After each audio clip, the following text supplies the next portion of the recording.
Oh yeah, that's gonna catch some air. Each day that goes by, we are one step closer to getting the new shop built out here. The concrete pad is curing beautifully. The building is being manufactured.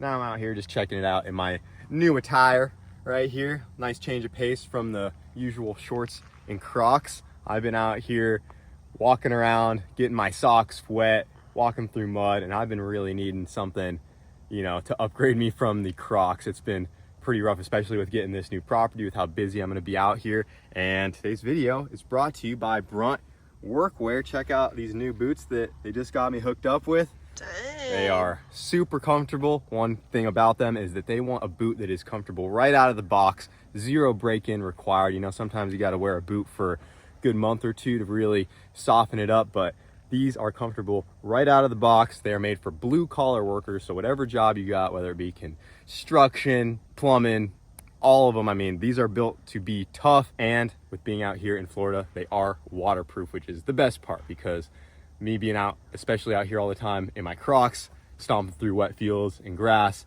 sucks. So these boots were a much needed upgrade. And I also got to show you one other huge benefit about them. So when you're stomping around out here in Florida, one thing you have to be really careful about is freaking anthills. I got the high top version of these boots, so I can, you know, tie them off tight if I need to, make sure my ankles are protected. Look at that, waterproof. But we got an ant pile right here, and when we were out here fishing last, I'm telling you boys, when I was in the Crocs, I got demolished. Yeah, look, give that a little zoom. God. The Florida ants are no joke. So now I can walk around out here and be a lot less worried about having the Crocs on. They are getting up to my pants. So, you know, I still have to be a little careful because they could get through the small crevices. But now that they're waterproof, if I get some ants on my boots, I just come out here, wash all those guys off, and we're good to go.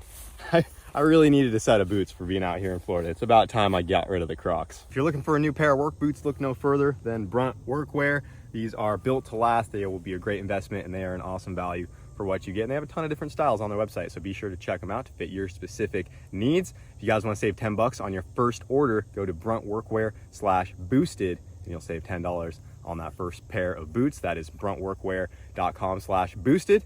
Thank you to Brunt Workwear for sponsoring today's video. So I figured I'd go ahead and give you guys an update with where we're at on the new shop. I'm over here at Chambliss with Brad, and we're hoping to have everything wrapped up in, what do you say, about a week or so? Yeah, we should have everything start delivering in about a week. All the main panels and trim and all your cold forms ready to go. We're finishing up the frame, which I think you're gonna throw some beads down on that today. Yeah, I mean, they're in the process of manufacturing it right now, getting all the main beams done, and figured I might throw a couple welds on there, kind of come check out the process. 100%. Yeah, we got a couple things you can do to see the whole process of how it all works, and I mean, I think it'll be a cool thing. You know, right here we got your actual roll-up doors. I don't know, in the whole process of this, we wanted to make sure that you had plenty of room to get in and out, but I think we all forgot that maybe you are working with Honda Civics though. So. Yeah, I think we should have plenty of room there. I think a 16-foot wide door should be able to get whatever you want. Maybe you can just side by side pull them in at the same time. So yeah, just about. Yeah, these are the doors right here. 16-foot doors on the front, and then we have the 14-foot roll-up going on that back bay that I plan on making like a wash bay. Yeah, and these are Janus Model 3100, so it's a full wind rated door, so you're not gonna have to worry about during the hurricanes and stuff. This is usually what makes a building fail, is the door itself. Yeah. So these are high-end doors, the best ones you can get that are this drum style roll-up doors. So okay, well that's good to know. Yeah, I did see some buildings after some of the hurricanes hit, and the doors definitely are the first thing to go. Well, if you see a red iron fail, it's usually because of the door, because they're designed to be, you know, a full sealed building, and when the door pops in or flows in, then all the air pops in there really quick and it blows the roof off. Blows it apart. Yep. So they're designed to be sealed up, and that's the best way to do it, is just do the best doors you can do for them. So nice.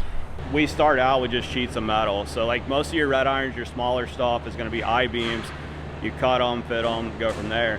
When you get to these wider spans, like this building here is 80 foot wide. So when we do these, we do a build up. So when we talk about build up, these buildings start out as sheets. So we'll bring in sheets, we'll take them on the plasma, we'll cut them, and then they all get fit together. You have your flanges, your web, everything gets fitted, and then we weld them all out and fit all the clips. So it's basically one beam could be anywhere from 10 pieces all the way up to 40 pieces to make one beam. Usually anything under 50 foot wide, we can do an I-beam. Anything over 50, we'll do the build-up style. All these in here right now that we're working on are yours. So all your small parts, we'll go ahead and like label everything on this pallet is yours. So we'll pre-cut them. When we cut them on the plasma, we also engrave them. So you have all your part numbers. And when you lay out the plans, it'll show you how many pieces of each part you need, and you'll go and find them off of the, off each pallet. So we'll have pallets staged in each section to where they're being built. So like I was saying though, like you still have to hand weld all this. This one still needs to be welded out. I think this might be a good spot for you to lay down some. Oh yeah, right here. Maybe put some beads down through here. And it's been a while since I hit the MIG welder. Yeah, I mean it's likely the MIG welder can make anybody a pretty good welder. So. Yeah, like I said, everything gets fully welded out though and through all here, so we have to hand do all this. What are these here for? So this is like your wall girts. All your wall girts will connect to that. If you see like everything that's horizontal on the building, that's on your walls. Okay. This is what your wall girt will connect to. It'll bolt here. It connects your column to column, and that's what your door jambs and all that will connect into, is all your girts that run on this. When you set your anchor bolts, when you set your plates, when you square everything up, it has to be 100% squared up and right on. I mean, you're playing with about an 1/8. When you do an 1/8 over a 60-foot span, I mean, stuff can get out really fast in a 60-foot span. All right, are you just dragging? Yeah. You're not doing like a whip and pause or anything? Yeah, you can just kind of keep it based more on the bottom and then just whip that to the top. You know what I mean? Like just kind of basically with a little thing, just wiggling it, but kind of forcing it to kind of hold more to the top. Good to hit this whole thing, right, Brad? Yep, go ahead and weld all the way down. No stitching right here. Nope. Oh, it's been a while since I've been on the MIG welder. It's all good. You're the one editing, so I'll make it look good. there you go.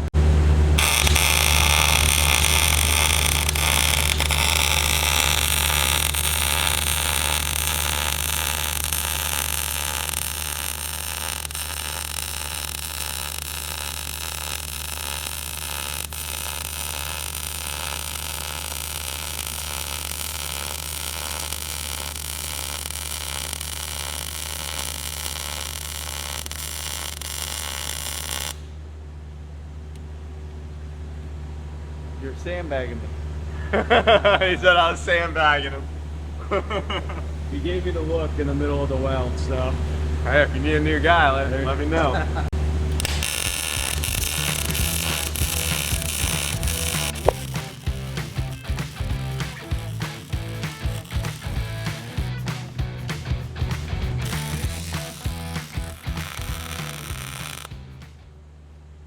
I basically built my whole shop from scratch. Built, not bought, right? Yeah, I could tell when you were giving me some tips. He's like, this guy doesn't know what he's doing at all. Well, I would just assume the worst, you know what I mean? So, but then I watched him get like the first like that far, and I was like, all right, he knows what he's doing. Yeah, I went to school for it. Like, Oh, really? yeah, I went to this. I'd be a welder if I didn't do all this. Heck yeah. I did all through high school. Went to trade school for 2 years out of high school. So 5 years straight of just welding. Really, that's all. So I'd most likely be doing like, I'd probably have a job at some performance shop, TIG welding. That's probably what I'd be trying to get into, but or MIG welding too, or pipe. I don't know, whatever would pay the bills is where I'd end up. Got the plasma table back here. Yeah. It's quite a bit bigger than ours. Yeah, it's a 6x12. I mean, it gets everything done that we need to do. Like I said, all our parts for our buildings get cut out right here. We did threw together a little design for you. Oh, Maybe yeah? we can try to incorporate it in the building somewhere. But got your classic logo there. Oh, nice. And then we'll go ahead and get that cutting though for you.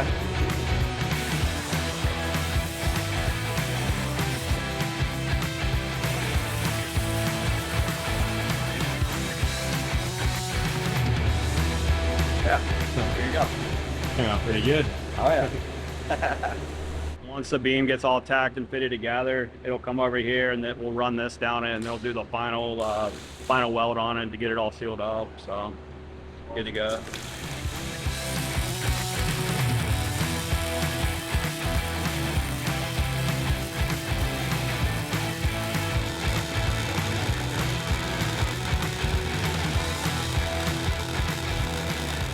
Nice smooth weld from the robot. Yeah, so that'll just sit here and run down it. You know, we'll just keep swapping out beams and run that down as the day goes on, flip it. So it pretty much just sits there and eases along all day and just does its thing. Doesn't really like to take lunch, doesn't do anything like that, so it's pretty nice. Yeah. So, Well, I'm fixing to head out of here, but I wanted to swing by since Brad invited me down to kind of Definitely. see the process. So it sounds like the vertical supports, I guess we'll call them, what's the proper term? all The columns. yeah. So basically all of the columns that you saw me doing some welding on here today are done. They still have to get the main ones that span across, Rafters. the main rafters that go across the span of the roof there. And then hopefully by the end of next week, all that will be wrapped up. And then the following week from there, we might start seeing some stuff being delivered. Which we've already delivered the installation. It's on site. It's in a trailer on site already. So that's there. All the panels and trim are ready to go. We'll get this stuff knocked out next week, and then we'll start getting everything delivered, move equipment over, and then we'll start getting some guys over there to start putting stuff up. Basically, there right now, the gate's locked. Kyle's got to stay here. We got columns to finish welding out. So I mean, I'll just stick around, help you guys get it knocked out a little quicker. Yeah, I mean that was my plan the whole time. Just, you know, you gotta get the right people in here. So Here, hopefully in a couple weeks, we should have stuff being delivered, and here very soon we're gonna have ourselves a shop. So hope you guys enjoyed the little tour over here at Chambliss. thank you for stopping by. Yeah, thanks, Brad. Appreciate it. All right, so I'm curious how much the water to air intercooler setup weighed. I did do this in the past, and from what I remember, it was about 80 pounds, but since we got it off again, I do just want to double check, see how much weight we are taking off the MR2 here. So I'm just gonna go ahead and zero that guy out. Tub was 5 pounds. So we'll start with just the intercooler and the lines.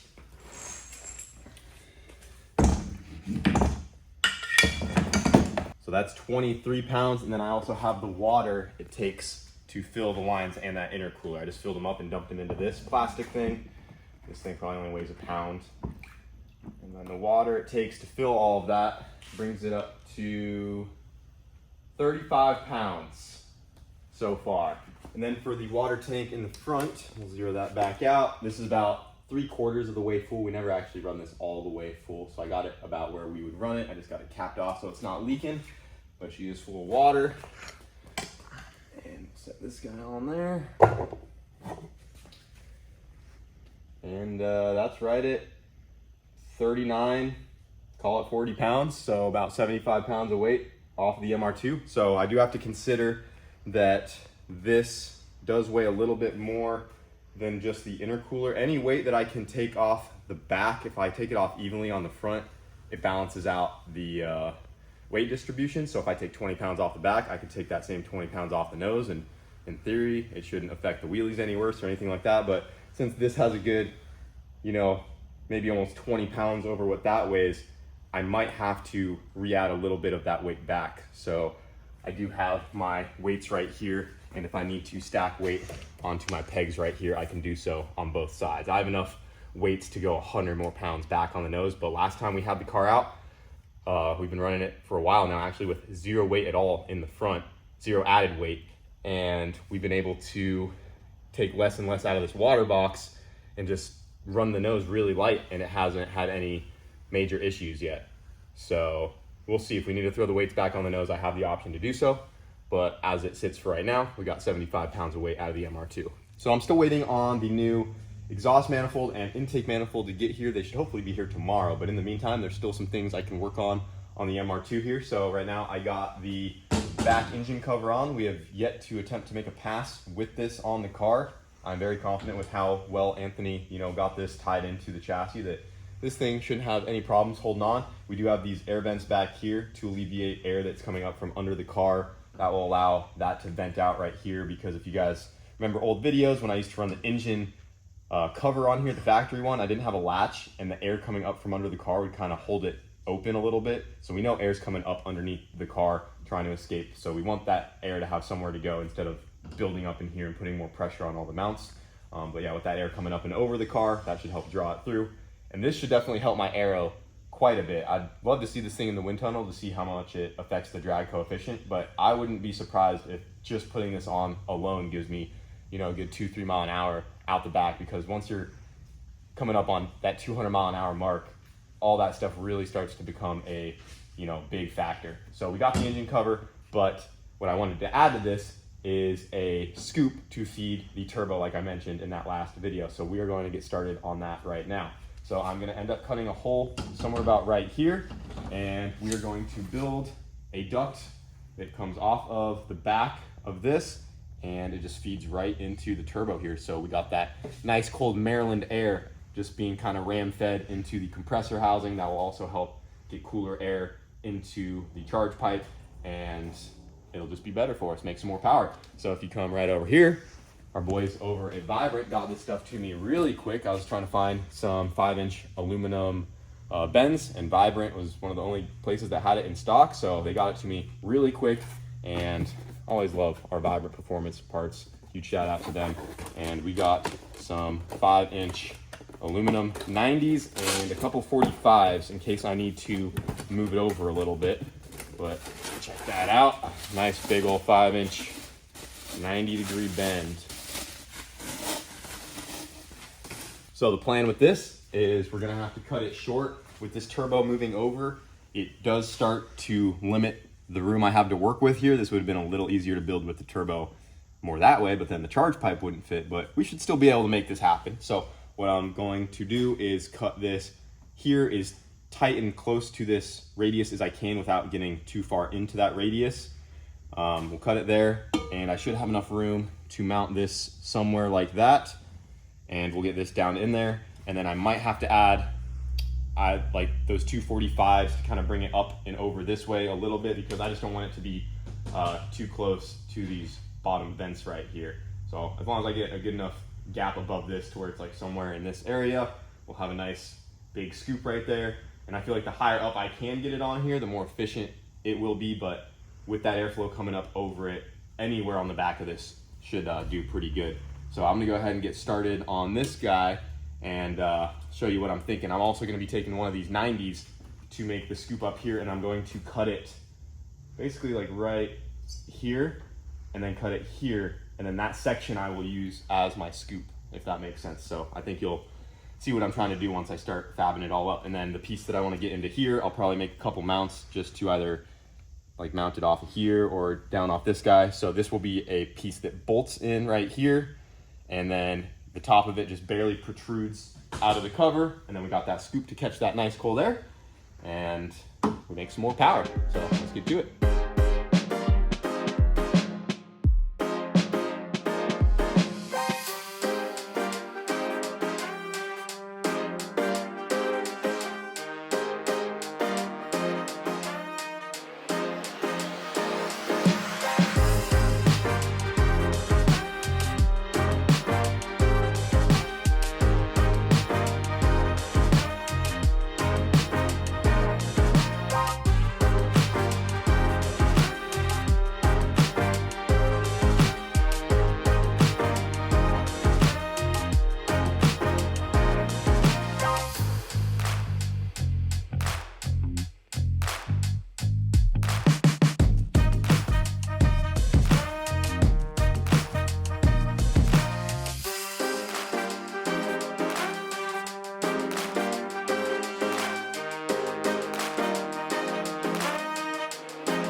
Well, that might be one of the longest time lapses we've ever done on the channel, but I don't have an intercooler anymore, so we can't do that 3-part intercooler series that I know you boys all love.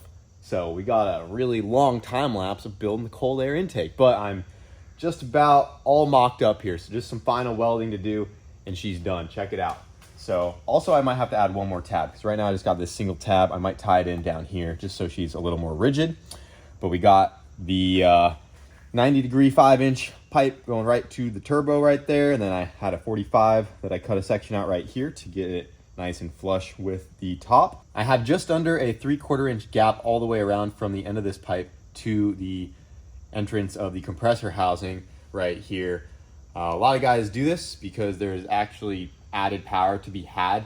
If you go right up to it, it can start to be a restriction. From what I was told, a lot of race car guys do this. I've also seen a couple cars that do have a coupler right here, like Brett LaSalle's Mustang, but this is the typical way to go. I think the idea behind this is almost like how if you're trying to blow up a plastic bag with your mouth right up to it, it takes a bit to get that volume, but if you're spaced back a little bit and you blow, the whole bag will fill up. I think it's something similar going on, but they say you want to add, you know, some sort of gap right there to help have air being drawn in as the turbo's, you know, spooling up. So I got that gap there, plus with the pipe being hard mounted here, if anything wiggles or moves, you know, that could be a spot where this would crack. But yeah, she is aimed right there at the turbo. And then if we go ahead and get the top on, you can see our tube protrudes out of this guy about an 1/8 inch all the way around. And that is exactly the thickness of the circle flange that I cut out right here. So when this goes on there like that, inside of here fits up nice and flush. And we got the big scooper on there to grab all of that air, feeding it right to the turbo. So this scooper, or this scoop, is a little bit bigger than I probably needed to go. I was thinking about shaving it down just a bit, but I left it big for 2 reasons. 1, I'm trying to get as much air in there as I can.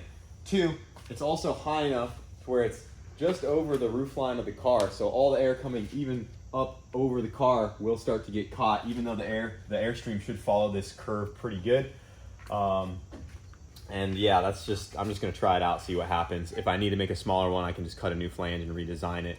But we're trying to get all that air, you know, but it does act as an air brake the bigger it is. But with the added cover, our aero benefits from this are going to be much greater than just this causing drag by itself. But yeah, all I gotta do is fully weld this up, drill my holes, bolt it on there, and the cold air intake is done. But I am just waiting, like I said, to get that intake and exhaust manifold, the final ones, all bolted on, just in case anything wiggles over.